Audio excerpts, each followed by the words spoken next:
AB de Villiers ने जब कहा था कि इंडिया उनका घर है तो गलत नहीं कहा था, क्योंकि वो इंडिया के सेंटीमेंट को समझ रहे थे।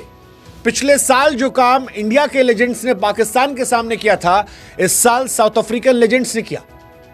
और इंडियन फैंस वो कह रहे थे कि खेल ये रहे हैं लेकिन जज्बात हमारे हैं, हम चाहते हैं कि साउथ अफ्रीका जीत जाए, क्योंकि पाकिस्तान बार बार ये कह रहा था कि इंडिया के लेजेंड्स ने बॉयकॉट इसलिए किया क्योंकि वो डर रहे थे, हल्का खेल रहे थे।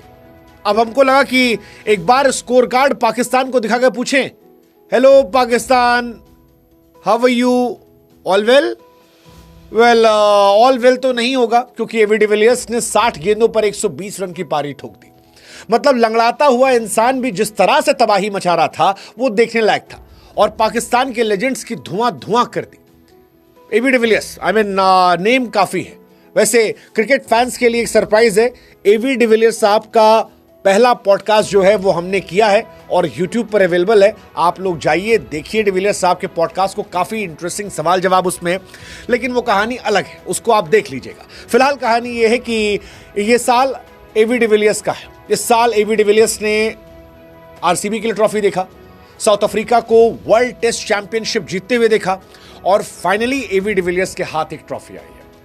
एबी डिविलियर्स कमाल के प्लेयर है। डुमनी ने कहा भी पोस्ट मैच कि यार हमने अपने टाइम में बहुत अच्छी ब्रांड ऑफ क्रिकेट खेली थी लेकिन हम जीतते नहीं थे, और अब पाकिस्तान के सामने ये मैच जीते हैं। पाकिस्तान ने 195 बनाए थे, शोएब मलिक ने इंतहाई घटिया बल्लेबाजी की थी, 25 गेंदों पर 20 रन T20 क्रिकेट में खेलेंगे आप तो कहां जीतेंगे। हालांकि पाकिस्तान की बाकी बल्लेबाजों ने ठीक ठाक खेला था, लेकिन साउथ अफ्रीका कहीं आगे थे। आज 140 करोड़ हिंदुस्तानियों की दुआएं जो हैं वो साउथ अफ्रीका के साथ थी, और उसी का नतीजा है कि साउथ अफ्रीका ने यह मैच एक तरफा जीत लिया। 16.5 ओवर में 197 बना लिया। डिविलियर्स साहब का एक कैच वहाब रियाज की गेंद पर पकड़ा गया था। कैच तो अच्छा था, लेकिन वो जो हमने कहा कि 140 करोड़ लोगों की दुआएं थी कि अफ्रीका जीतना चाहिए, और वही हुआ। वो कैच आउट नहीं दिया गया। उसके बाद पाकिस्तानी खिलाड़ियों को अंडा पकड़ने की आदत है फुटबॉल बना के, तो सईद अजमल के साथ वही हुआ। एक बार वो भी हवा में ऐसे ऐसे पकड़ रहे थे। पाकिस्तान ने फील्डिंग में कुछ नहीं बदला है। कामरान अकमल के ड्रॉप स्टंपिंग कैचेस, पाकिस्तान की फील्डिंग, या फिर सईद अजमल का ड्रॉप कैचेस, कुछ भी नहीं बदला है, और वही दिखाई पड़ा। और इसी का नतीजा था कि अफ्रीका ने यह मैच एक तरफा जीत लिया। जेपी डुमनी पूरे टूर्नामेंट में नहीं चले थे, इस मैच में तबाही मचा के उन्होंने भी रन बनाए और मैच जीत गए। मैच की समरी कुछ इस तरह थी। डिविलियर्स साहब आउटस्टैंडिंग, जेपी डुमनी 28 गेंदों पर 50 रन। पाकिस्तान के सारे गेंदबाजों की पिटाई हुई, चाहे वो रुमान रईस हो, इमाद वसीम अभी इंटरनेशनल क्रिकेट खेल के आए हैं भाई साहब, 2 ओवर में 38 रन। सोहेल तनवीर 2 ओवर में 32 रन। वहाब रियाज 3 ओवर में 33 रन। एक सईद अजमल थे जो थोड़े इफेक्टिव लग रहे थे मुझे, और उनके अलावा किसी ने कोई चला नहीं, और वही सारी कहानी पलट गई। ये टूर्नामेंट WCL मेरे लिए भी खास था, क्योंकि WCL के बहुत सारे पॉडकास्ट हमने किए हैं, जिसमें आगे आने वाले समय में आपको हाशिम आमला का, इमरान ताहिर का, मोइन अली का, क्रिस गेल के पॉडकास्ट आपको दिखाई पड़ेंगे। डिविलियर्स वाला आप चाहे जाके देख सकते हैं, बट डिविलियर्स के लिए आज बहुत दुनिया में लोग खुश हैं, क्योंकि 4 मैच में 3 शतक उसके नाम है। डिविलियर्स को पूरी जिंदगी लोगों ने चढ़ाया कि यार चोकर है, इंपॉर्टेंट मैचेस में वो हार जाते हैं, इंपॉर्टेंट मैचेस में चोक कर जाते हैं। इनफैक्ट सेमीफाइनल में डिविलियर्स जब नहीं चले थे तो डिविलियर्स का बहुत मजाक उड़ाया गया था कि डिविलियर्स एक्चुअली में चोकर है। वो ऑस्ट्रेलिया के सामने फ्लॉप हो गए। हालांकि जैसे तैसे उनकी टीम मैच जीती थी। डिविलियर्स ने आखिरी में रनआउट अच्छा किया था, फील्डिंग अच्छी की थी, बट लोग उनसे एक्सपेक्ट कर रहे थे, और आज तो वो लंगड़ाते हुए थे। हैमस्ट्रिंग थी, फील्डिंग नहीं कर पाए। इंपैक्ट प्लेयर के तौर पर आज ओपनिंग करने हाशिम आमला के साथ आए, और फिर जो कुछ हुआ वो साउथ अफ्रीका के लोग आज देखकर खुश होंगे। साउथ अफ्रीका में इस साल चारों तरफ खुशी खुशी है। इस सीजन डिविलियर्स तबाही थे। पहला मतलब इस सीजन में एक्चुअली तबाही थे। आप टॉप 3 स्कोर देखोगे वो डिविलियर्स के हैं। एक मैच में 30 बॉल पे 63 रन, 51 बॉल पे 116 रन, 46 गेंदों पर 123 रन, और इस मैच में 60 गेंदों पर 120 run. That's AB de Villiers for you. 431 run 221 के स्ट्राइक रेट से फाइनल में 3 सेंचुरीज आखिरी के 4 मैचेस में। मतलब आपको क्या चाहिए इस मैच में? हालांकि पाकिस्तान ने कुछ समझ नहीं था। शाहिद अफरीदी साहब जो हैं वो बीच में ज्ञान देने आए थे। 10 ओवर में जब 117 रन हो गया था तब अफरीदी कुछ बताने आए थे। लोगों ने कहा भाई साहब एक तो आप गए हो यार, फिर वहां खेल नहीं रहे हो, खाली ऊपर बालकनी में चढ़ के पोज मारते हो, इंडिया के खिलाफ स्टेटमेंट दे रहे हो। 10 ओवर में 17 होने पर क्या ज्ञान दोगे?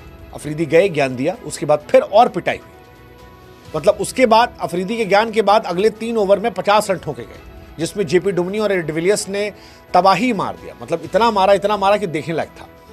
डिविलियर्स इमाद वसीम को बहुत टारगेट किया, छक्का छक्का चौका। इमाद वसीम तो पाकिस्तान के लिए खेल रहे थे, WCL में भी रिसेंटली गए, मुझे लगा था काफ़ी अच्छा करेंगे, बट डिविलियर्स के सामने कोई तोड़ नहीं है। डिविलियर्स से मैंने एक्चुअली पॉडकास्ट में एक सवाल पूछा था कि क्या आपको लगता नहीं कि आप रिटायरमेंट से वापस लौटाओ, और मुझे लगता है डिविलियर्स को रिटायरमेंट से लौट आना चाहिए यार। जिस तरह वो खेल रहे हैं, अच्छा खेल रहे हैं, कमाल के प्लेयर हैं, बड़े खिलाड़ी हैं, और मैजिक वो करते आए हैं। इससे पहले भी किया है, इस मैच में भी किया है, और मुझे लगता है कि एक सीजन तो वो निपटा सकते हैं यार एज अ प्लेयर भी। जिस तरह के वो शॉट खेले थे, लंगड़ाते हुए इधर शॉट खेलना, मिस्टर 360 को वो हर दिन जस्टिफाई करते हैं कि कितने कमाल की वो बल्लेबाज हैं। वो थे, हैं, और मुझे लगता है हमेशा वो लेजेंड रहेंगे।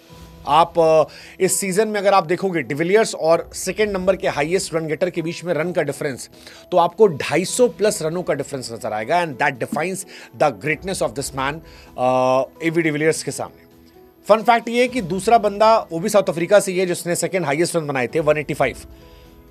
वो और डिविलियर्स में जमीन आसमान का फर्क है, जमीन आसमान का। डिविलियर्स वर्ल्ड कप कई सारे खेले, 3 वर्ल्ड कप खेले नहीं जीते, चैंपियंस ट्रॉफी खेले नहीं जीते, 6 T20 वर्ल्ड कप खेले नहीं जीते, 14 IPL खेले नहीं जीते, 2 CL T20 खेले नहीं जीते, 1 BBL खेले नहीं जीते, 1 CPL खेले नहीं जीते, BPL खेले नहीं जीते, MSL खेले नहीं जीते, PSL भी खेले, लेकिन लेजेंड्स लीग में जब वो गए तो जीत गए। और ये इंटरेस्टिंग कहानी थी, मतलब ये बड़ी इंटरेस्टिंग कहानी है, क्योंकि डिविलियर्स साहब पहले इस लीग में आ नहीं रहे थे। फिर डिविलियर्स ने कहा कि मैं अपनी टीम खुद बनाऊंगा, मैं अपने खिलाड़ी सेलेक्ट करूंगा, और उसके बाद जो उन्होंने किया वो आतिशबाजी थी। मुझे याद है इंडिया वर्सेस साउथ अफ्रीका के लेजेंड का मैच था, मैं देखने गया था, और डिविलियर ने उस मैच में जो आतिशबाजी की थी, जिस तरह से सिंगल को वो डबल ट्रिपल में तब्दील कर रहे थे, 3-3 रन भाग रहे थे यार 42 साल की उम्र में।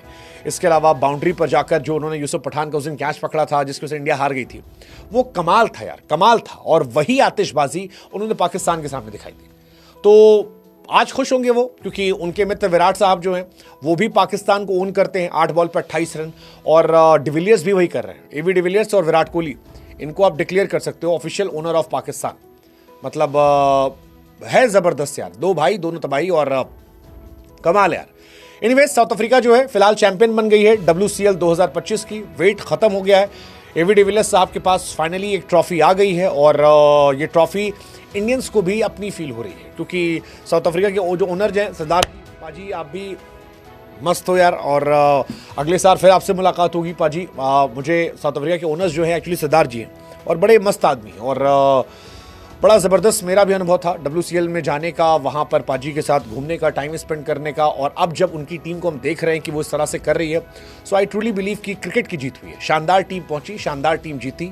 डिविलियर्स अपनी ज़िंदगी में पहली ट्रॉफी जीते, तो आई थिंक उनके फैंस के लिए ये कमाल था, अद्भुत, अविश्वसनीय, अकल्पनीय, अवर्णनीय। और वो कहते हैं ना कि एक मिशन के तहत आए और मिशन जीत कर गए। आई थिंक जितनी तारीफ की जाए उतना कम है। AB de Villiers, hats off to you man. मतलब अब पाकिस्तान हार्ड लक यार, मतलब हम नहीं गए थे खेलने, हम जाते तो हम भी हरा देते, लेकिन हम नहीं थे, तो हमारा बंदा था जो गया, हराया। और हमारा बंदा इसलिए कह रहे हैं क्योंकि डिविलियर्स खुद कह रहे हैं, अभी हाल में उनका एक वीडियो भी वायरल हुआ था कि you are the most famous non Indian person. He said, किसने कहा मैं इंडियन नहीं हूँ, I am Indian. And I think उसकी तारीफ करनी चाहिए। तो हैट्स ऑफ टू डिविलियर्स साहब। बाकी अफ्रीका के लिए बड़े खुश हैं, अफ्रीका में काफ़ी लोग इसको इन्वॉल्व हो रहे थे। WTC फाइनल जीते, WCL फाइनल जीते, और क्या चाहिए जीवन में, आप जीते, नाम रोशन किए। पाकिस्तान में सोर्स ऑफ हैप्पीनेस क्रिकेट है, बट क्रिकेट नहीं था आज दिन, पाकिस्तान का नहीं था, इंडिया की दुआओं का असर था। वरना वो जो आसिफ अली का कैच था, अगर वो कैच हो जाता, 50-52 रन पे शायद वो खेल रहे थे, और मैच पलट जाता, मैच पलट सकता था। बट वही कैच ना जाना, और वही कैच इनके फेवर में आना, फिर सईद अजमल का एक कैच ड्रॉप करना, आई थिंक वही बता रहा था कि इंडिया की किस्मत है, इंडिया के लोगों की दुआओं का असर है। 2024 में भी यही हुआ था। साउथ अफ्रीका, उस साल इंडिया हारी थी शुरू में, और बाद में इंडिया ने हरा दिया था। इस बार भी यही हुआ, अफ्रीका भी पहले हारी थी, बाद में अफ्रीका ने भी हरा दिया। तो शानदार है। बाकी जिताया किसने, मुझे लगता है शोएब मलिक, 25 बॉल 20 रन, और बाकी उन्हें गेंदबाज फील्डिंग, कामरान अकमल 5 गेंद 2 रन, मतलब इमाद वसीम 2 ओवर 38 रन। क्या करो यार, ये नए नए खिलाड़ी इनके, ठीक है। एनीवेज, मजा आया यार, मजा आया। अब जाओ, आप ये मैच का मजा ले लिया आपने, अब जाओ एवी डिविलियर्स का पॉडकास्ट देखो, और फटाफट जुड़ो यार हमारे साथ। जुड़ना चाहिए, देखना चाहिए पॉडकास्ट यार आपको।